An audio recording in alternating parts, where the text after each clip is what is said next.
Hello, I'm Patricia Sigmund. I'm here today to talk with the amazing and trailblazing Pat Schroeder, who's going to share with us memorabilia from her decades in politics and her insights about women in politics.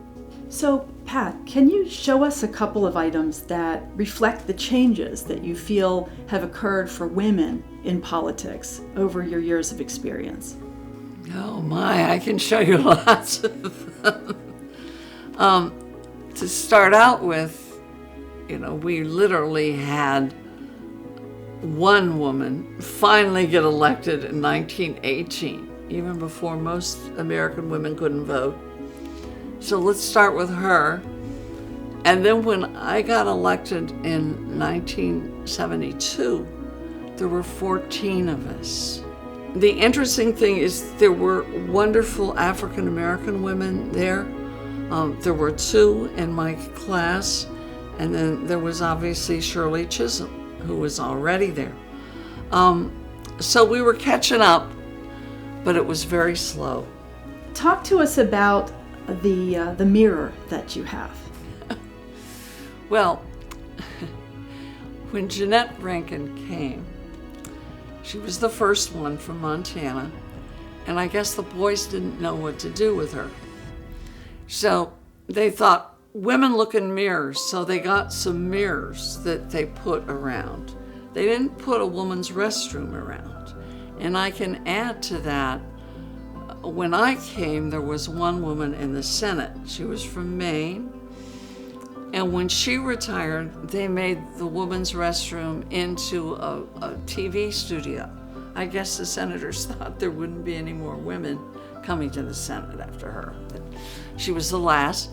And those of us in the House never did get a restroom as close to the chamber.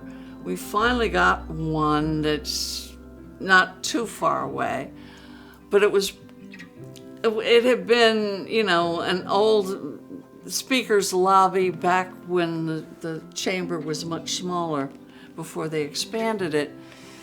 And I remember when the Queen of England came, they thought she would be using this, and I remember going to the speaker and saying, look, you gotta paint it at least. I mean, really, you can't send the Queen in there. So at least the Queen got us our restroom painted. So it's been a very slow thing from one mirror to a restroom to getting it painted, Progress, always progress. And where did they put the mirrors? They hung them, I guess, in, there's rooms right off of the chamber, the speaker's lobby.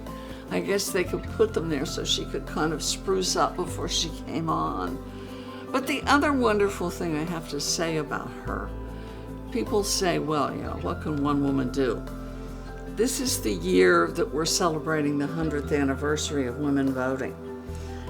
Remember that the 19th Amendment was written in 1878. 1878 has been gaining dust in the Congress. And Jeanette Rankin gets elected in 1918, and guess what? The 19th Amendment gets pushed out of the Congress and the Senate in 1919. So one woman shamed all of those guys in both chambers into moving that bill finally. So I do think we have to say she did an awful lot rather than just be a figurehead with a mirror. And then after the passage of the 19th Amendment, in the next election, how many women were elected? Well, there were 3. And of course, one of them, I believe, was not for the ERA. Or not the ERA, but not for the 19th Amendment. And actually, when I came to Congress, we had kind of an interesting thing similar. There were 14 altogether. And the one who's been around the longest is considered the dean. So I go over and I say, I'm Pat Schroeder, and I'm this, 32-year-old, here I am, you're my dean, what should I call you? And she said, my name is Mrs. John Sullivan. To which I said, well, I know that, but I just wanted to know what I should call you. And she said, you can call me by my name. This is John Sullivan. I am not just a woman. So, of the 14 women that were there when I came, including us, half of them about had run after their husband had died and gotten the office. And so they didn't really see themselves as women. They saw themselves carrying on the mantle of the family or something. So you talked about the impact of Janet Rankin of Montana being in Congress and the passing of the 19th Amendment finally moving through as based upon her presence and her influence. There's a photo that you have. Talk to me about the photo of her sitting with that Congress. Well, I love it. First of all, they say when she was sworn in, the balcony was filled with women in white dresses. All of them were there, and there were hardly any men on the floor. So I have a photo of her class, obviously the class of 1918, and they have her right in the middle, and you can tell how thrilled they are she's there. You can just hear some of the things that were said, like, oh, land, if they get to vote next, they're going to want to drive. Who knows? You know, it goes on and on and on. It just all shows in the photo. But and of course they bought her some mirrors. How nice. But other than that, bless her heart, she made sure other women could vote. You know, and it is interesting. All the women west of the Rockies could vote. And the women in Kansas could vote. No one else could vote until the 19th Amendment was passed.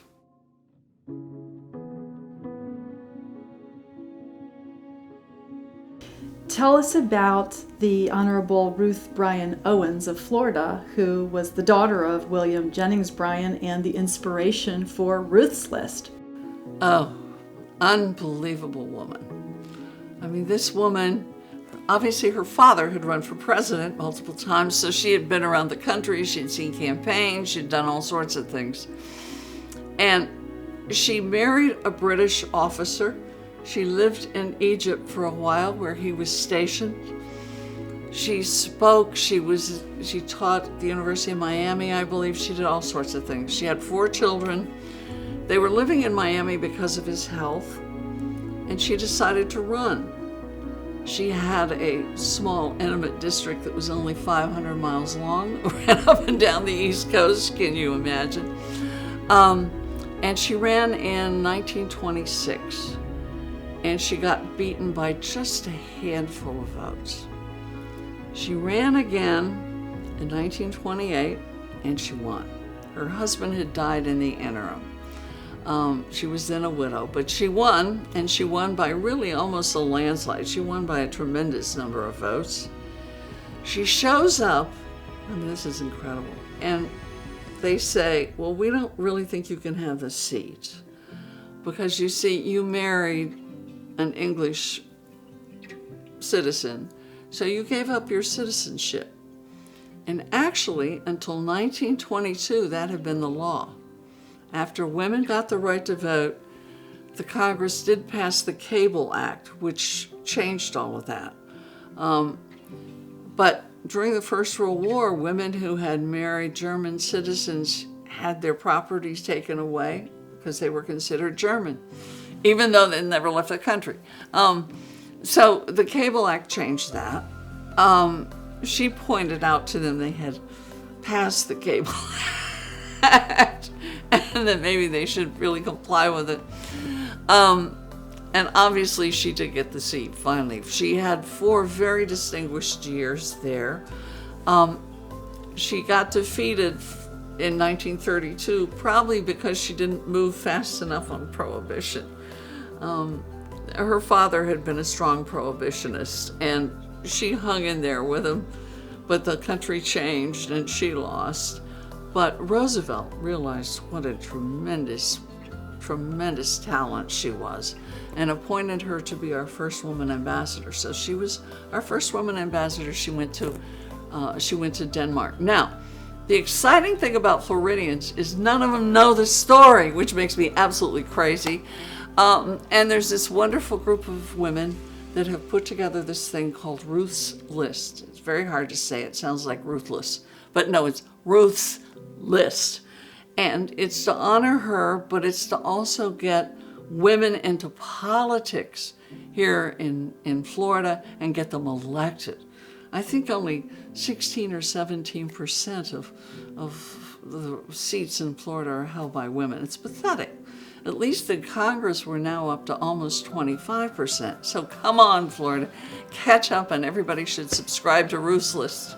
When I first got elected, I asked the Library of Congress to do some research and figure out how long it would be before half the Congress was female. And they came back with about 400 years, which I thought, okay, so somebody was kidding. But when you think, 1972, we had 14 out of 435, and then of course the Senate had 1.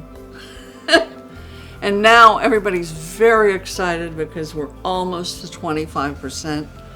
Really? I know. One year when we got up to 10%, I was still there.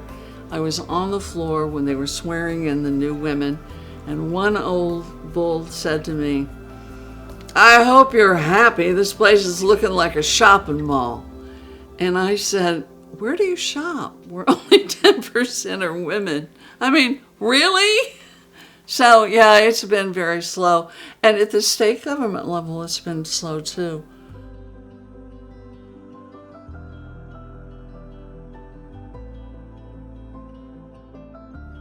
Talk to us about your decision to run initially for Congress and how that came to be.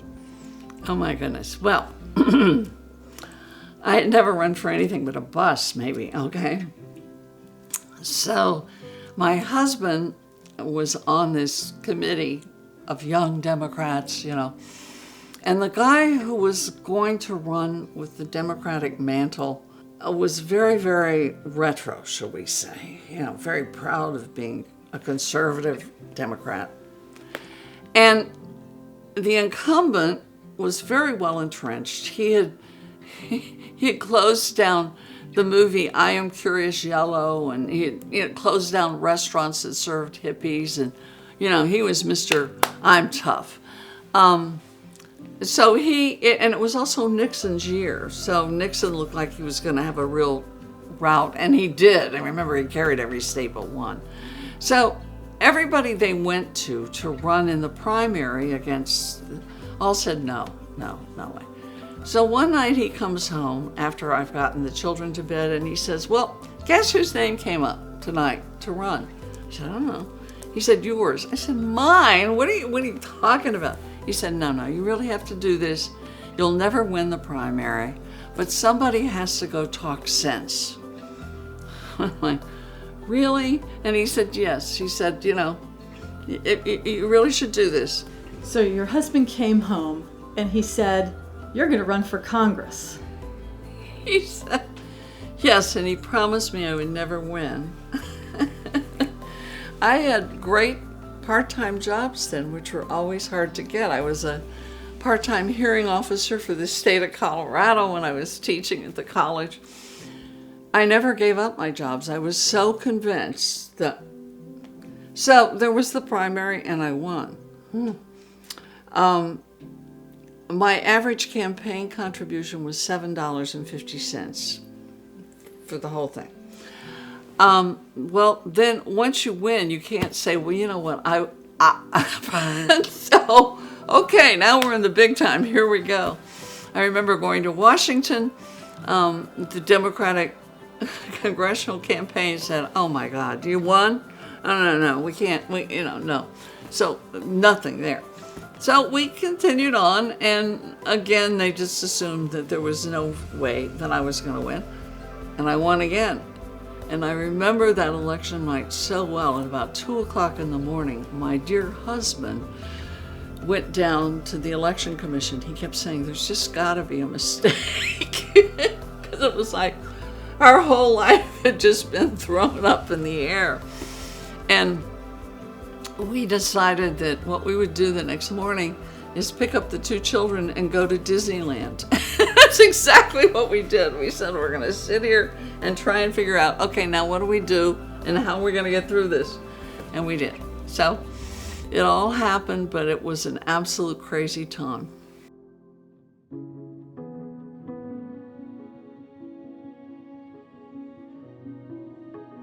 When you were running, you had mentioned that you had to cut your own trail. You didn't have the party support, so to speak.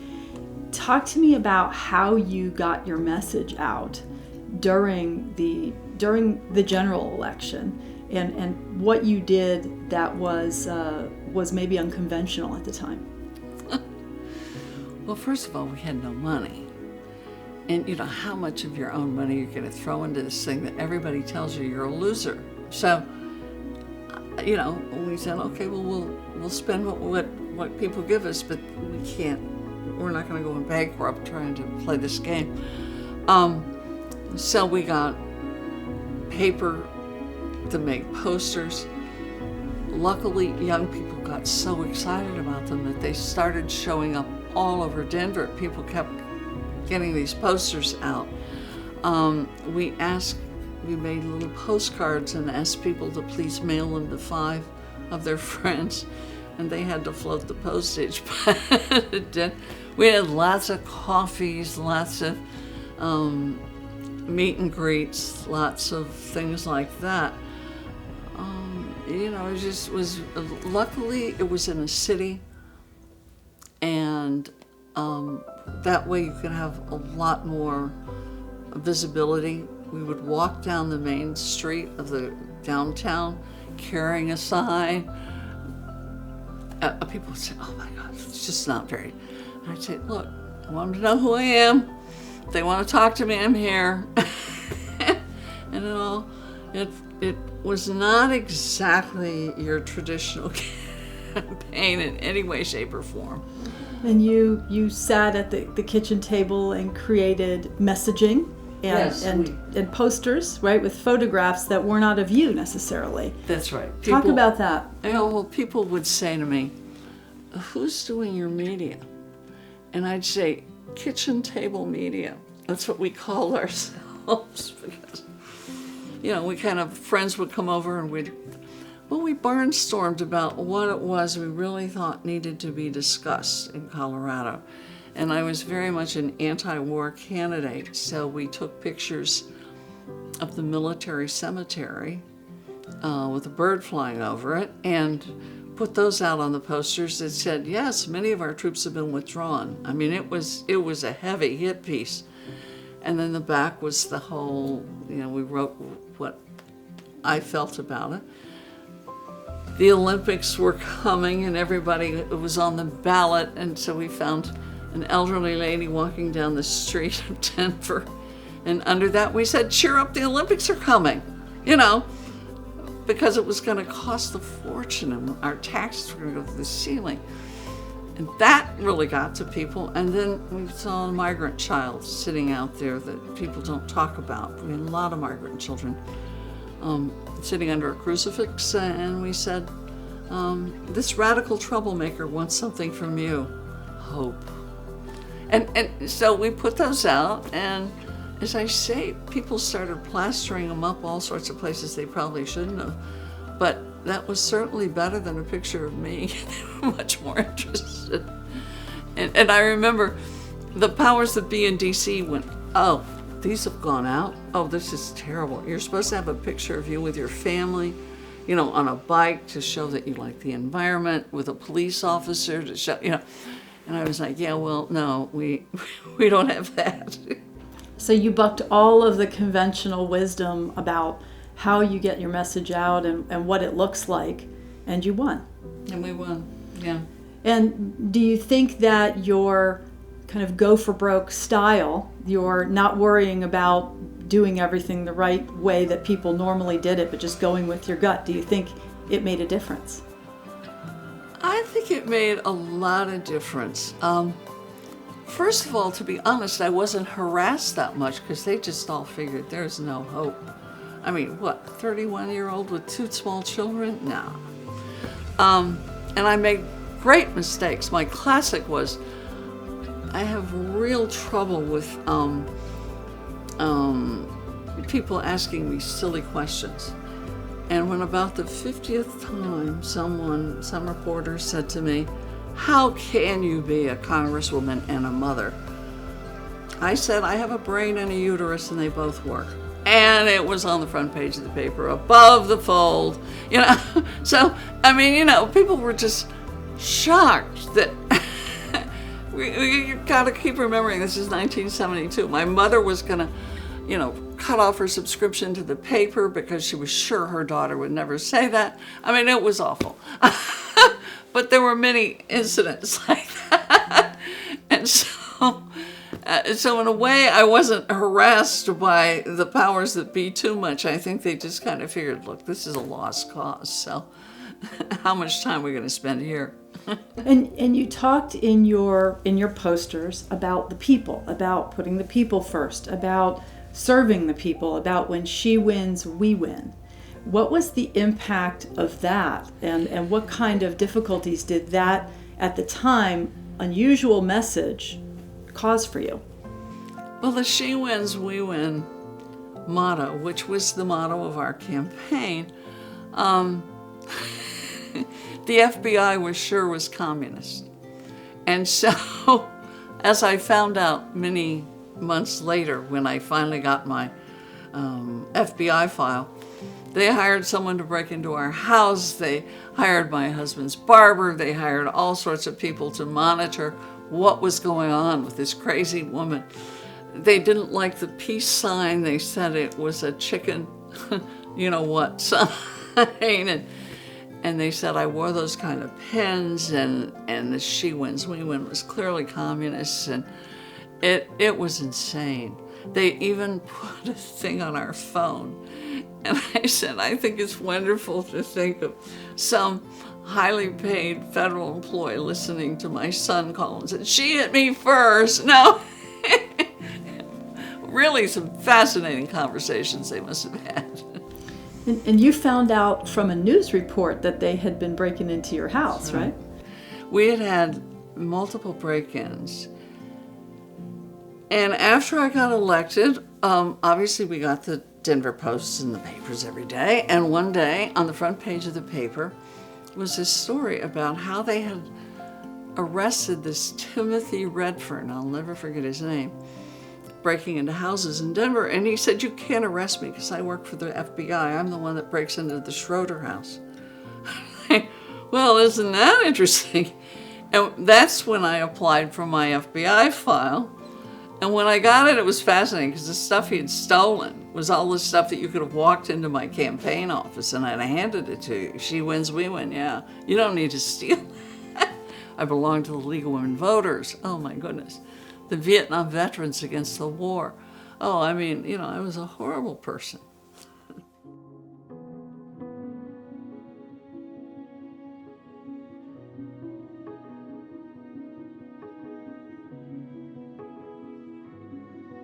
So after you were elected to Congress, how were you then received and treated in the media? Well, suddenly, everybody realized, oh my word. So, first of all, if you go back and see the first posters, I had a ponytail. Oh. And it would get split ends every now and then, and I had always just gone to the barber and had them, cut it off. So, I'm home one weekend, I run into the barber, I said, he cuts the whole thing off. He said, a woman in Congress should not be having a ponytail. I was like, well, thank you. I had hoped you would discuss this with me before. He just took it upon himself to, anyway, yeah. So that was the beginning, and then it was, I remember there were several pictures of the women in Congress, and there'd be all this thing about, well, how come you're wearing a dress? Shouldn't you wear a suit? Remember they used to wear these little ties and suits and all these funny, and I was like, no. And then they went through the whole thing about colors, green was not supposed to be a color you ever wore for some reason at that time. I still think I probably got more mail about my hair than anything. People would even send me money saying, dye it or get it done, or how do you wear it when you dress up? And you say, well, you know what? I'm dressed up. and I think the other thing that people forget about women don't have an outfit. We either look like we're overdressed or an unmade bed. There's men can, if they want to look busy, they undo their shirt and their tie, and they can take off their coat, throw it over their shoulder, run up and down stairs, put a phone in their ear. Women don't have anything that's quite like that. And so, as I say, we either look too formal or we look too relaxed. There's no in between. There's no uniform. No, there's no uniform. Absolutely not. And it never ends. The colors, the shoes, the purse, the whatever. I remember once I had a necklace in a plastic bag in my purse. And I took it out somewhere and put it on. And oh my goodness. They wrote a whole article in the paper about, can you imagine somebody, what? I give up. Wear earrings, don't wear earrings, do this, don't do that, What is your advice to women running for office now, or women occupying public office, elected office now, with regard to just do this? Mainly because, people mean it. They mean well when they're doing it. But my husband actually made a very interesting comment, which I never thought about. He said when he would hear what they were saying, it was about how they looked. They wanted their hair like they had theirs, or if they had on earrings, I should wear earrings, or if they had on blue, I should be wearing blue, whatever it was. And I hadn't noticed that, but actually, I think everybody else thinks that they've got it together, so if you would just follow it, please, it would be okay. And there's no way you can do that.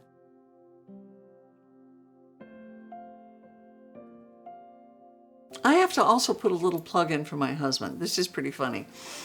We would walk down the streets of Denver, and men would come up and say to him, "You're my role model." He never knew what to do with that.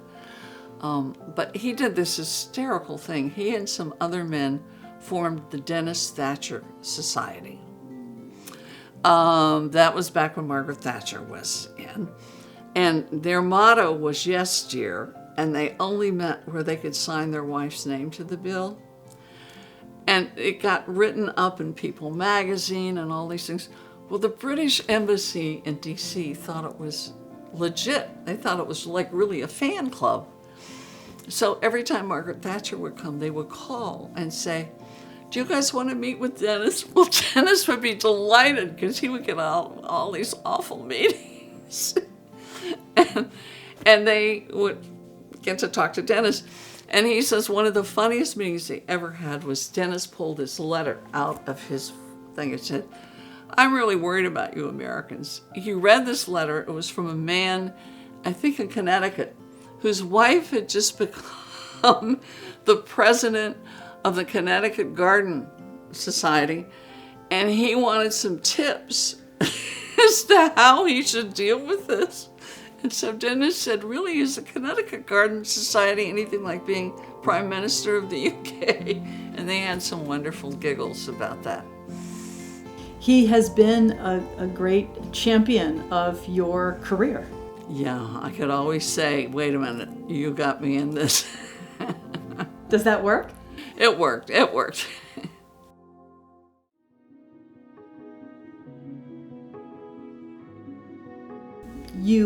You're in Congress for the first term, and you look around at the caucus of 14 women, including yourself. What do you see? Are there women of color? What is it like? Well, my very dear friends quickly became Shirley Chisholm. I had been a Chisholm delegate when I was hoping she was running for president. And Patsy Mink from Hawaii, because we love Hawaii and go there whenever we could.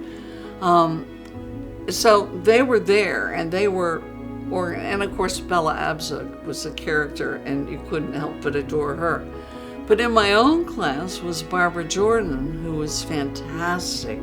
I mean, I could listen to her talk all day. It was like God talking. She had such a great voice.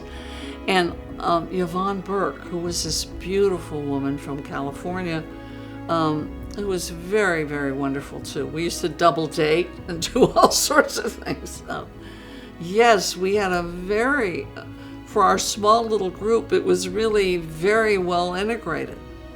So with this diverse, small group of women in Congress, what was the impact?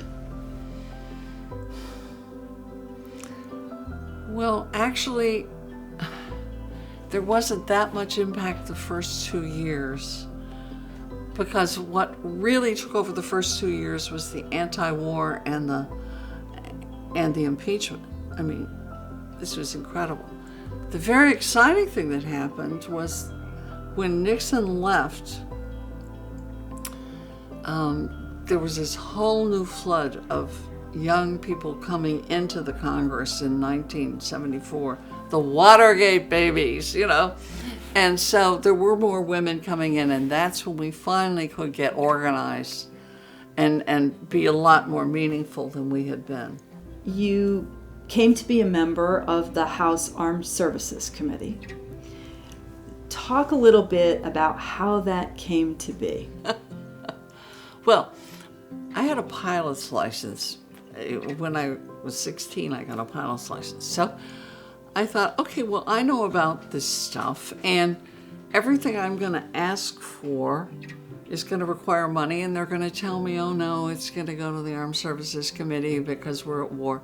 And I also was very concerned about families in the military who they tend to totally ignore, and we were deploying all these young people over to Vietnam and all this. Anyway, so I walked in as this young freshman and said, when they said, well, what do you want to be on? I said, I want to be on the Armed Services Committee. And people kind of looked at you like, oh, yeah, right.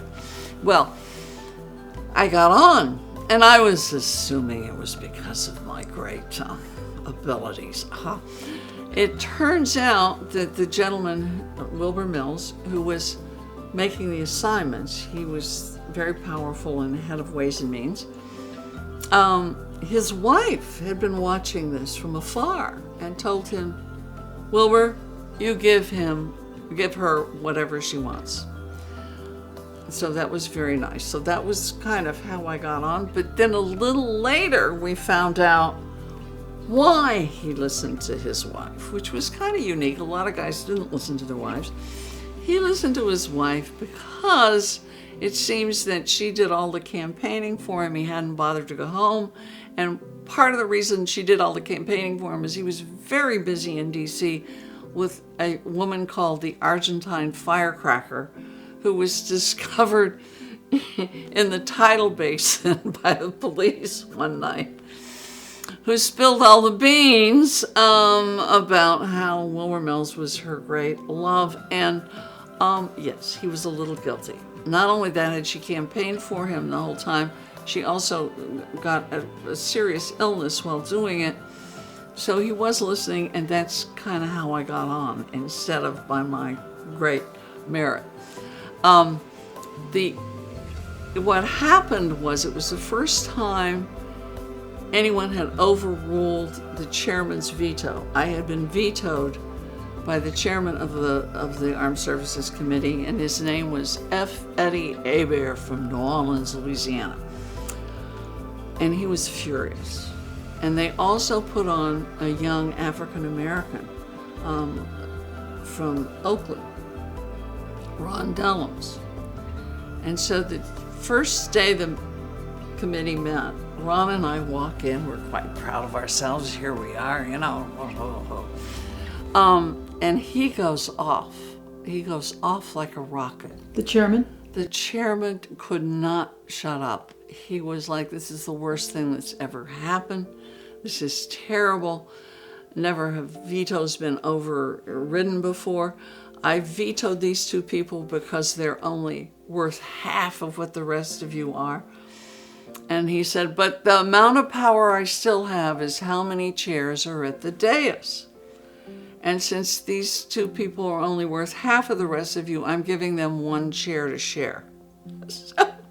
So Ron and I shared a chair. You physically shared a chair? There was nowhere else. I mean, that was one chair and two of us, and our little names were there. And my friend later on, who I adored, used to always introduce me, Barney Frank from Massachusetts. And he always claimed that was the only half-assed thing that I did when I was in Congress, which I'm sure is probably not true, but it was quite a scene.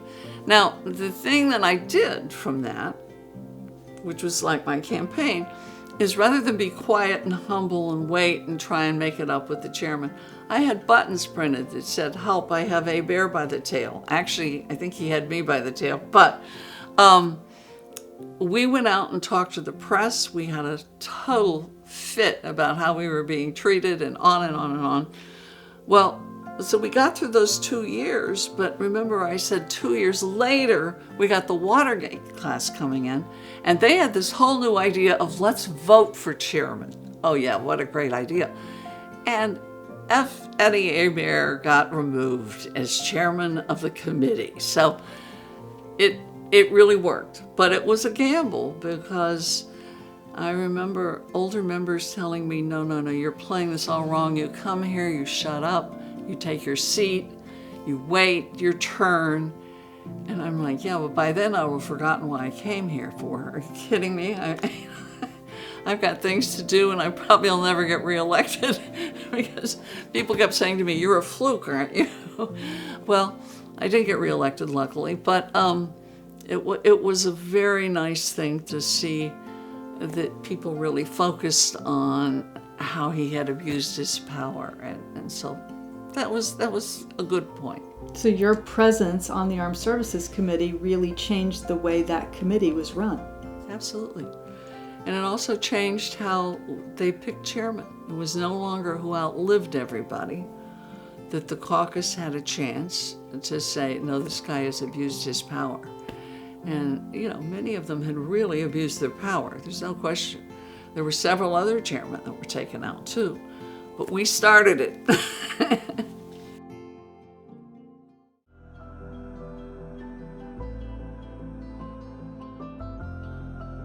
So were there any conflicts on the Armed Services Committee that you recall?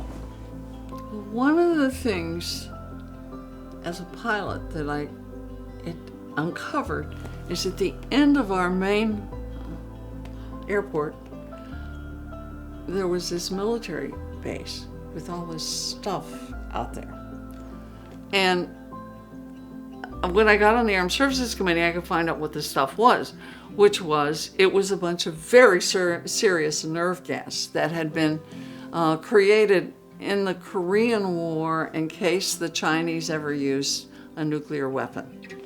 And it's sitting out there in tanks.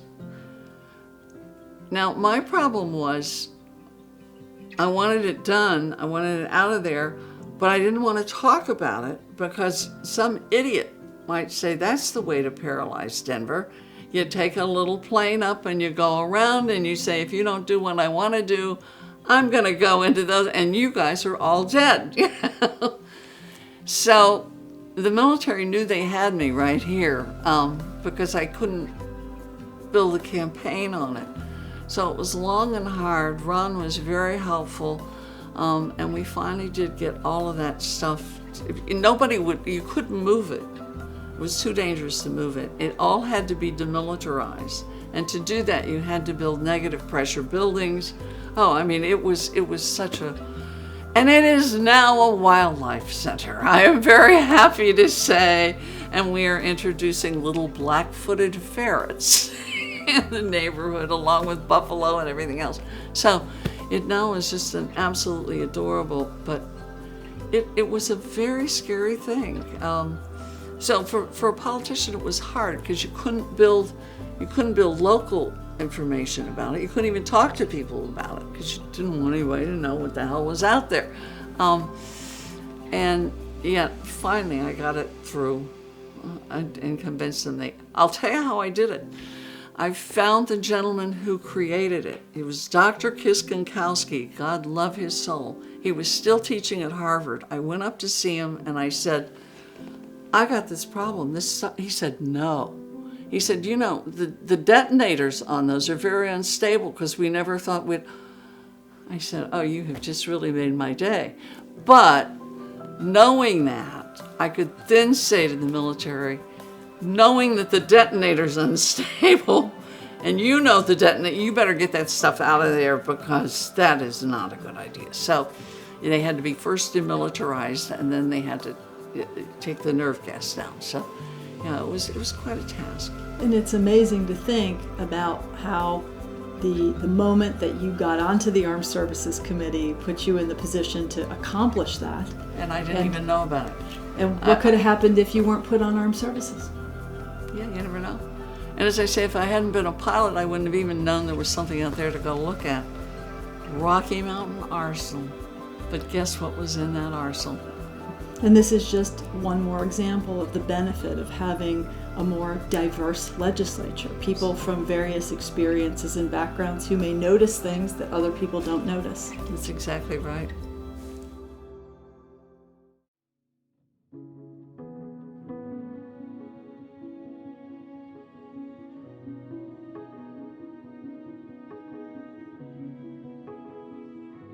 Let's talk about the Family and Medical Leave Act.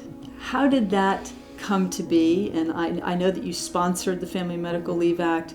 Talk to us about how you came up with the idea and how you got that going. Well, you know, it's like every country has the Family Medical Leave Act except us. And a very good friend of mine was Dr. T. Barry Brazelton, who was a famous pediatrician at Harvard. He had a TV show and all this stuff.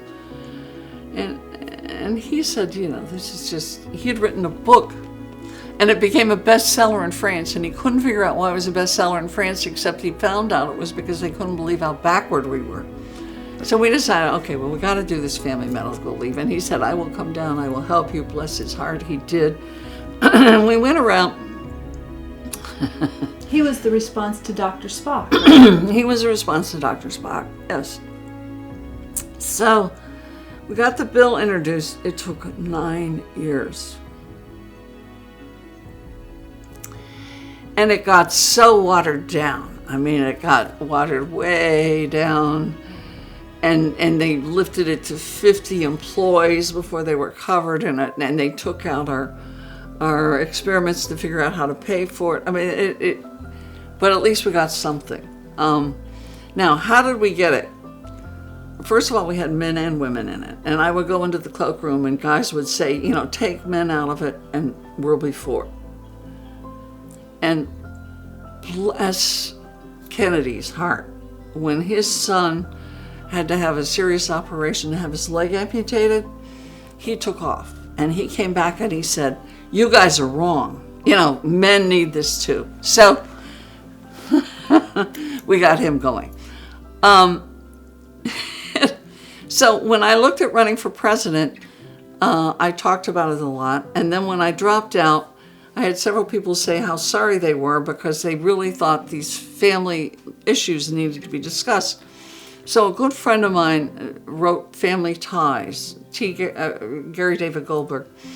And he and his wife and Brazelton sat me down and said, look, let's do a tour. We're going to do a Great American Family Tour. We're going to go to these states where there's these early primaries, and we're going to talk about this. So we did. We went out roaring around the country, and everywhere we went, we outdrew the candidates. So the candidates all wanted to know what we were doing, so we would tell them. Luckily, one of the states we went to was Arkansas, where Clinton was the governor. So he saw the kind of crowds we were drawing. He came. He had us over. We talked to him about how serious this was. long story short, finally, as you know, George H.W. Bush got elected. He had said he was for family leave.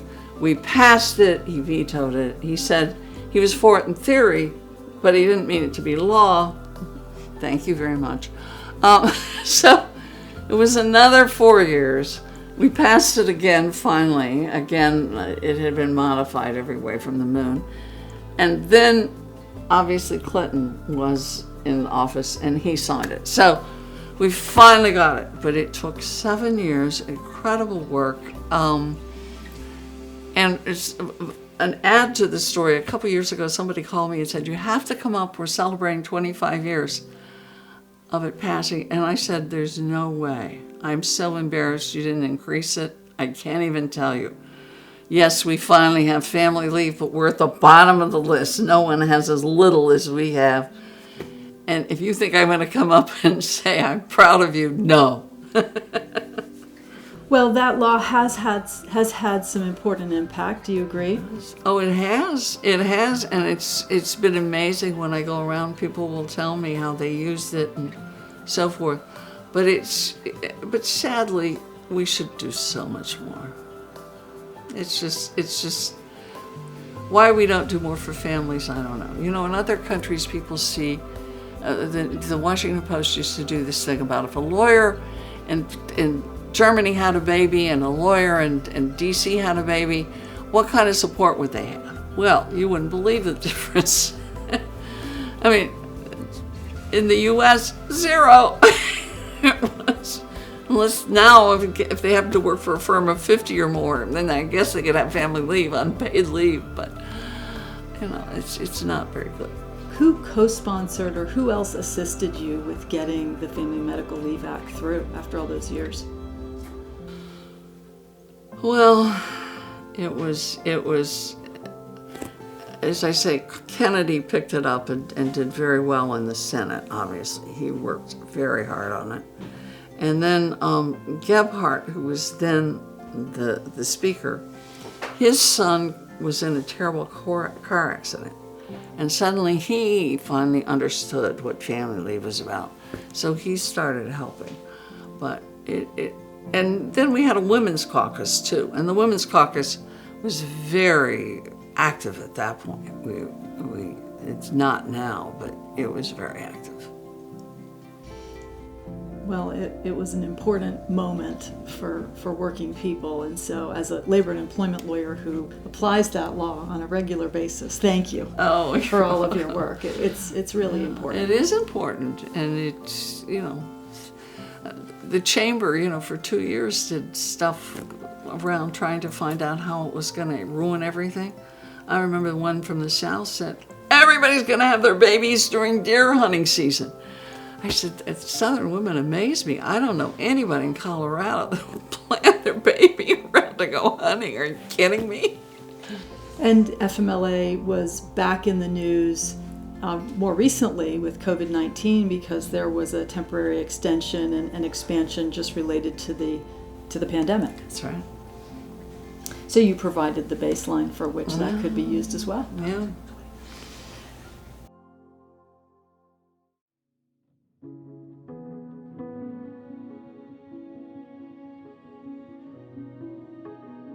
You have made a real mark and impression in the world of presidential politics as well as congressional politics. Talk to us about the experience you had as being the co-chair of the committee for Gary Hart for president. Well, Gary Hart was obviously a good friend, and he had run in '84. And he really should have won.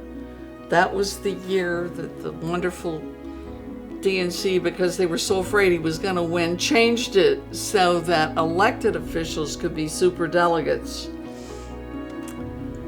Okay, so that kind of took it away from Gary Hart. So that was very sad. But I was also very excited that my friend Jared Ferraro got to be vice president that year. And I thought they looked so great that there would always be a 2 for ticket, you know, we'd have more diversity in the ticket. '88 came and Gary decides to run again, and would I be vice chair? Sure, or vice chairman. So we are. And he called one weekend and said, would you go take these speaking engagements for me? I have something important to do. So I had flown out to the West Coast to do some interviews with editorial boards, and I had gone to Ohio to do interviews with, and I was now back in New York, and I got a phone call from my husband who said, has anybody called you yet? And I said, no. He said, turn on TV and don't answer the phone again. Well, that's when his business turned out to be the monkey business. I was devastated, absolutely devastated. I had said to him, look, I'm the dean of the women, and there have been rumors, and he was, so anyway, that's what happened.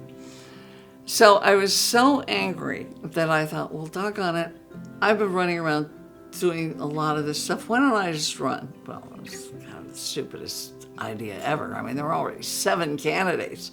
All I needed was one more. And of course, unfortunately, the press kept calling about Snow White and the 7 Dwarfs, which was just awful. But anyway, that's how it all started. and I suddenly found out that was not going to work at all. That, you can't get in that late. You can't, the money thing is just a huge problem, obviously. And people give you money because they want something and they want you to be president. And not because they think it's a good idea. They obviously didn't think there was any way I was ever going to be president, and they were probably right. So that was a whole very interesting experience. And again, it was, you give a speech on nuclear energy, and they'd say, there she is, she didn't wear a suit, or she did wear a suit, or whatever. So it went on and on. When you decided to run for president, you had come from a prior experience where you ran for Congress and people told you had no chance of winning. So how did that experience inform your run for president?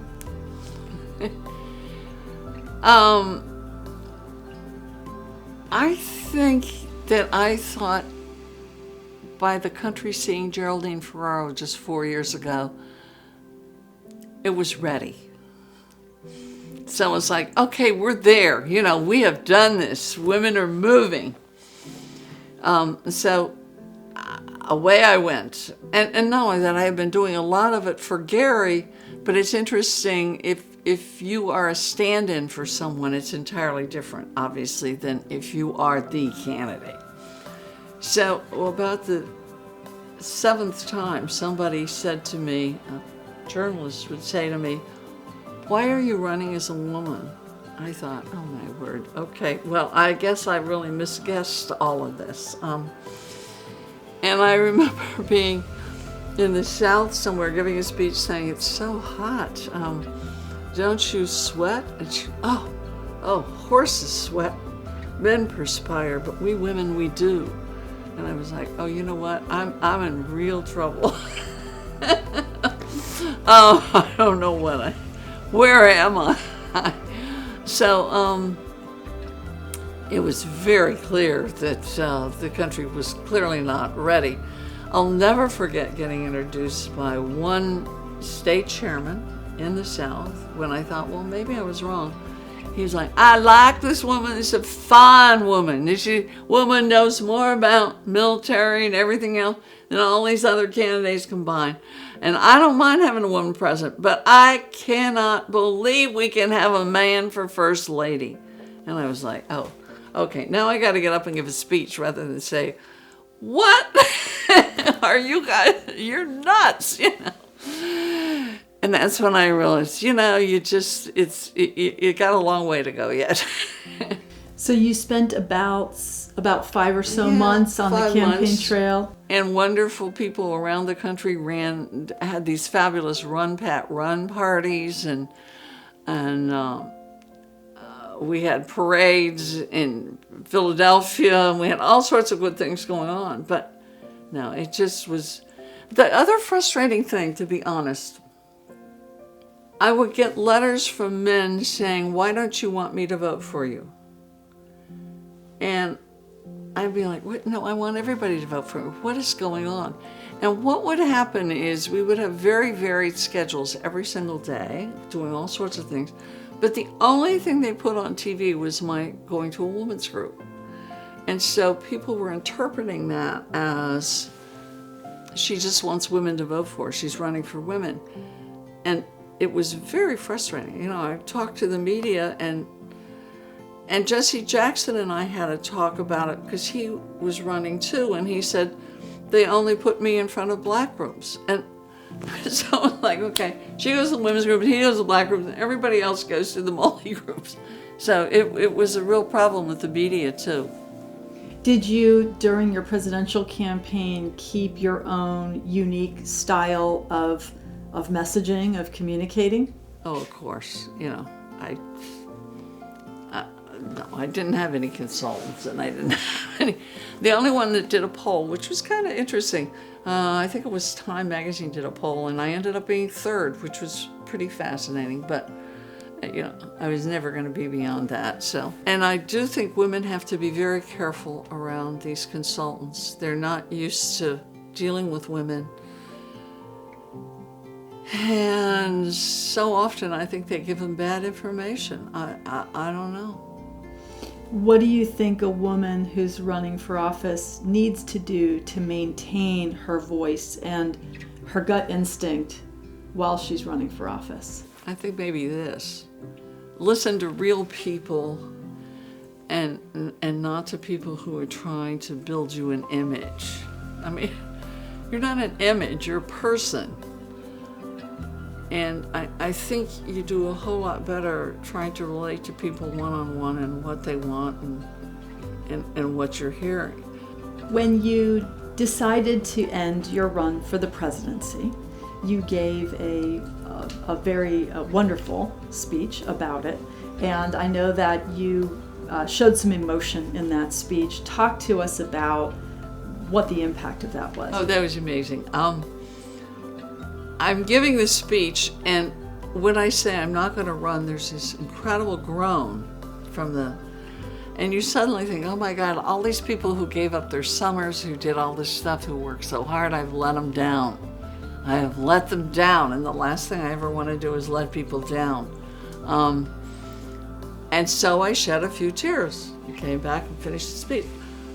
Oh my word, you would have thought that the world had ended. It became a game as to who can be most offended by her shedding tears. And I remember people saying, we do not want a person who sheds tears with their finger on the button. And I said, well, you know, I don't want anybody with his finger on the button who doesn't shed tears. I'd be real worried about that. Let's debate. But you're right. And then men all started shedding tears, and that was wonderful because they were showing they had compassion. And I kept thinking, why can't we have compassion? What is this whole thing about women aren't allowed compassion? So yeah, no, it's really been something that's every woman that's run has had to deal with. Hillary had to deal with it. And yet the men never have to deal with it. In other words, they get extra points for it. So I always said Kleenex should be my corporate sponsor. They'll probably put that on my tombstone. She cried. You have a real ability to use humor to fight back. It's the only way to do it. You've just got to find a way to take it on and stand together.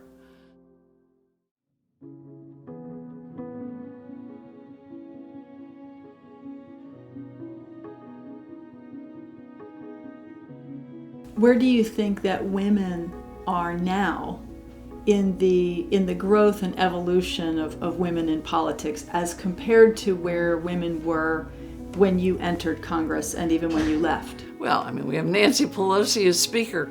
So, I mean, Nancy Pelosi's done a tremendous job as Speaker in part of why I think people like her so much is that she doesn't let them push her around. I mean, she says what she thinks, and she's not playing any games. So I really think she's done a really good job.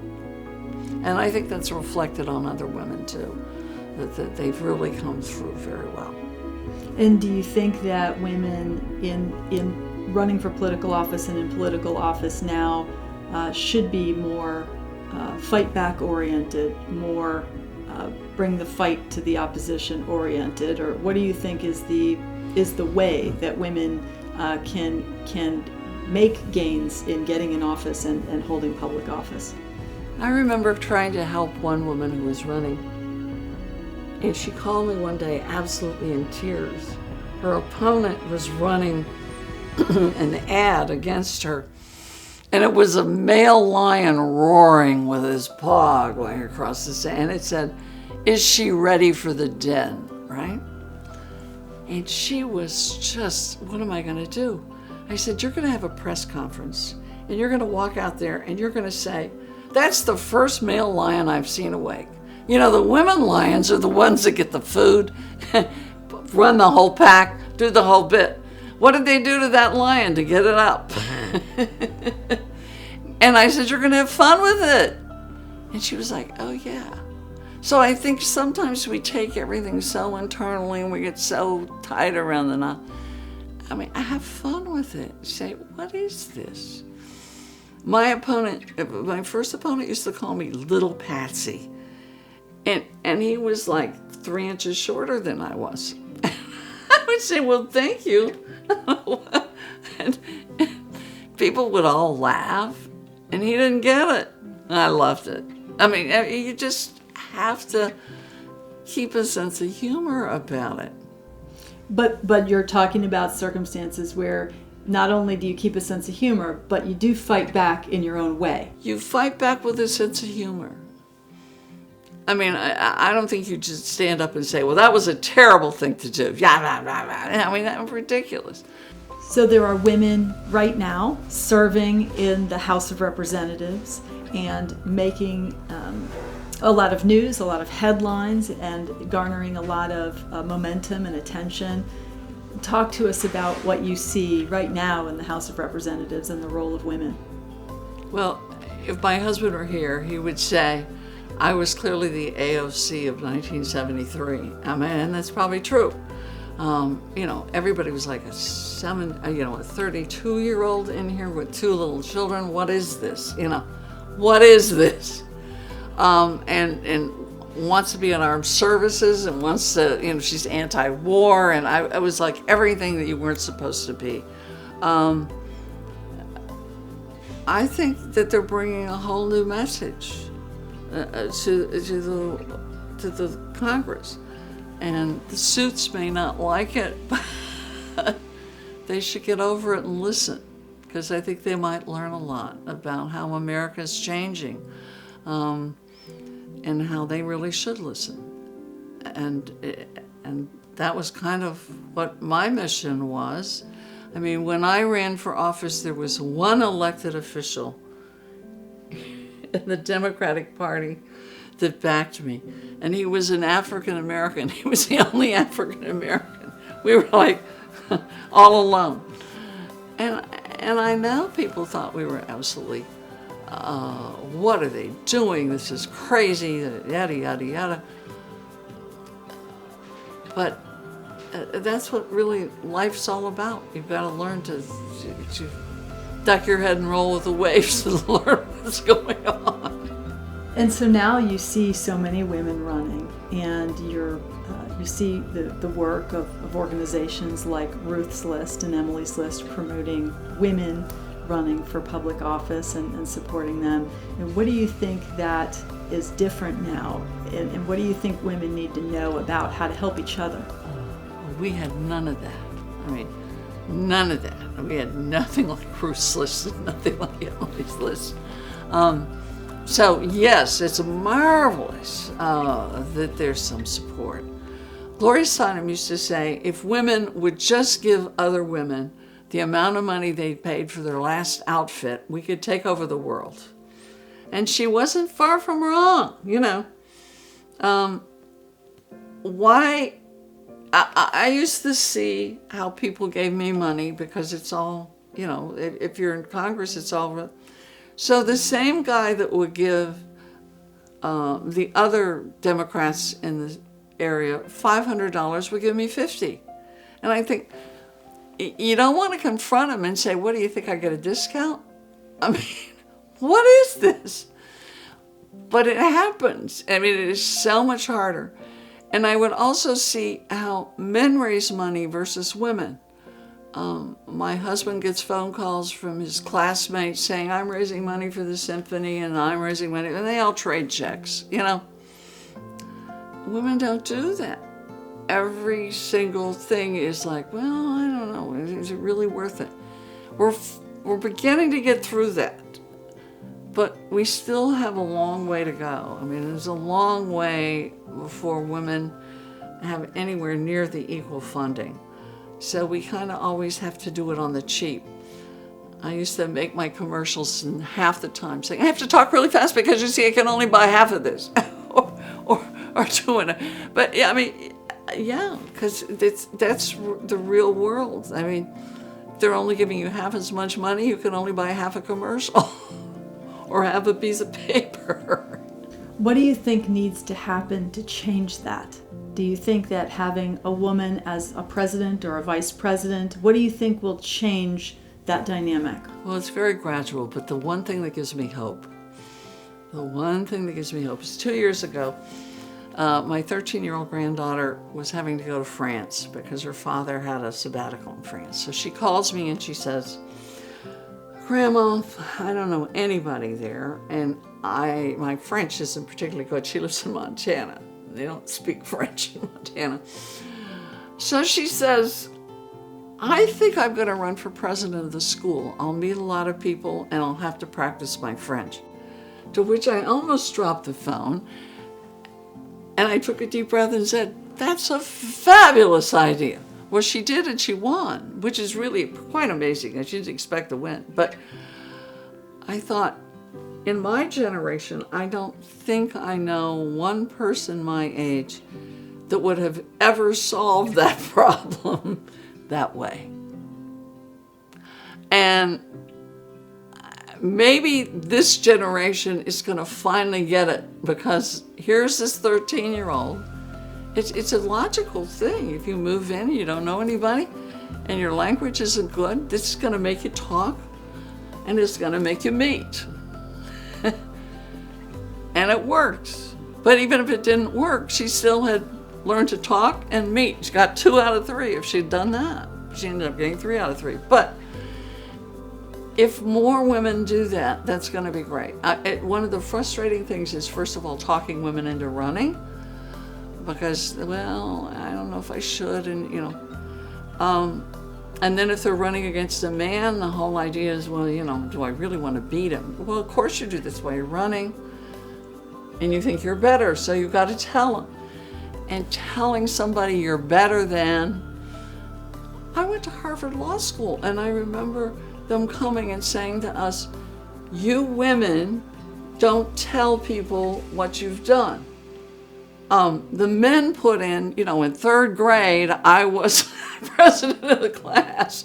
The women think, well, yeah, that was 3rd grade. So we tend to downplay our own things. And maybe this new generation isn't going to do it. That's the only thing that gives me hope, and then maybe it'll be better. But it can't be fast enough, as far as I'm concerned.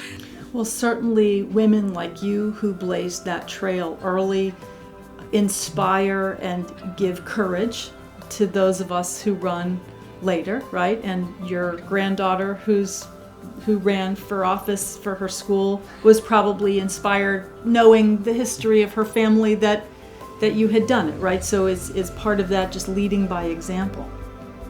Well, Geraldine Ferraro was a good friend, and I kept saying to her, don't feel bad. If there's anything that I think you really did, it's a whole lot of young girls saw you on TV running for vice president. Now, don't tell me you didn't win, that's going to make a difference. And I think it is going to make a difference. Everybody's going to see more and more of that, and it's going to make a difference.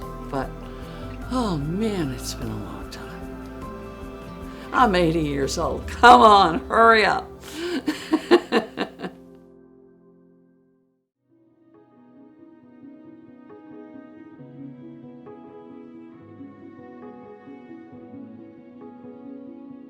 When you began running for office for Congress, you had young children. Can you talk about what it was like to raise children while running and also while serving in Congress? Well, I had a 2-year-old and a 6-year-old, which people thought was quite shocking. And when I won, I remember getting a lot of calls from people saying, oh my gosh, what are you going to do? And I finally got one from Bella Abzug, who I didn't know at that time. And I thought, oh, well, this will be good. And she's like, hello, this is Bella. I said, yes. Well, I hear you won. Yes, I did. I hear you have little kids. I said, yeah, I have a 2-year-old and a 6-year-old. She said, I don't think you can do it. And I thought, oh. What have I done? But, yeah, no, they turned out fine. Maybe they turned out better because I wasn't home as much. I don't know. No. You know, we were very lucky in that we took them with us. We would post what was going on, and anything they wanted to do, they could go. And if they didn't want to go, they were expected to behave. And so they went back and forth to Denver every weekend. My parents lived there, and my brother and his family, so they had but they were very integrated in the whole thing. They went to the White House. I'll never forget with Nixon. I mean, this was classic. He invited us to a church service. Billy Graham was doing church services. Well, I wasn't enthusiastic about any of it, but I thought, well, you don't turn down the White House. And I thought, a church service, you can bring children. Okay, that never occurred to me. So we cleaned up everybody, loaded them in the car, got down there, got to the gate. They said, what are these? I said, these are my children. And they said, no, they're not allowed to come. Well, I guess we won't be here then. It's not my kind of church, I guess. So, yeah, there were things that, you know. They really didn't let you through? No, they did not let us come in, which was fine. I really didn't want to go anyway. I didn't realize I was saving myself by that. It just hadn't even occurred to me that they would say, come to a church service and you wouldn't bring children, your family. So, but they were very much involved, and they lived through it. Neither one of us wanted to be the tough guy. So we would write contracts for a dog or for the pony or for the car or driving the car or whatever it was. And it's very costly to fly back and forth to Denver. There's no family thing. So what we told them was we didn't have enough money to go to private school and for them to fly back and forth. But what we would do, the contract was, I can't even believe we did that. As long as they got good grades in the public school, they would get the amount of money that was for private school that they could use it to travel with us. And if they didn't, then they'd have to, we'd have to use it for private school, and there probably wouldn't be any travel money. It solved all the homework problem. They did it all. They liked getting on those planes every weekend. We had trouble. We had a rabbit, Franklin Delano rabbit. Oh my gosh. And he had to go every weekend. And one weekend they said, oh my goodness, Mrs. Schroeder, we're going to have to put him in the front because we already have a pet in the back. And they put him in the front under the seat of this dear little lady, and I could see her going down there. I was like, oh, isn't he cute, isn't he? And it was back in the days when they'd roll down first class with a salad. She gets a salad, and she puts it down, and she opens the door.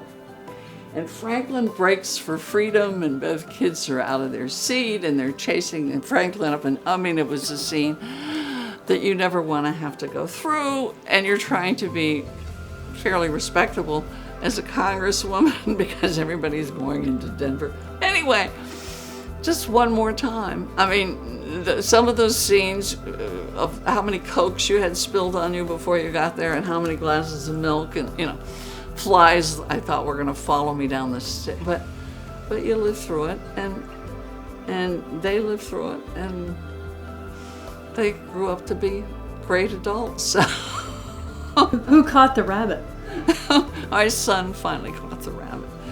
Franklin was just delighted. He'd always wanted to run up and down those aisles. He'd been under those seats for many weekends. He finally got loose.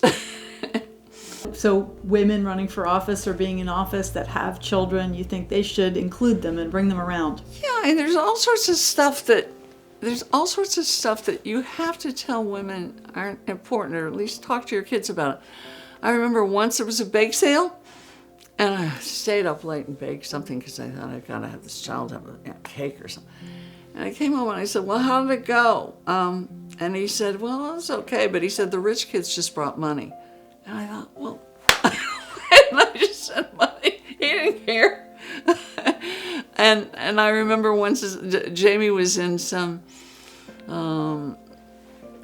thing where she was in some play where she needed a costume, and I made it, and I was like up all night because I had been doing all this. Anyway, I get there, half awake. She's the only one with a costume. The rest of them have a collar and a hood. And I said to her, what happened to their costumes? And she said, their moms are busy. Some of this you do to yourself, I had friends who were saying, I never thought about baking bread until I got a job, and then I thought I had to bake bread. Why did I do that? And I do think there is some of that in us that you have to back away and say, wait a minute. You suddenly realize, my children really don't care who washes their clothes. In fact, they don't even care if they're washed. But they really don't care about a lot of that stuff. So why am I... And we do birthdays, birthday presents and stuff. Well, we learned how to freeze money in ice cube trays and wrap them all up and take these frozen gifts or do funny things like that. And those were the gifts of the day. Other kids much preferred getting those and some toys. So, just trying to think of creative things that you didn't have to go out and shop or do something for. Ways to save time. Absolutely. Right. Well, that's great insights for people raising kids and being involved in politics.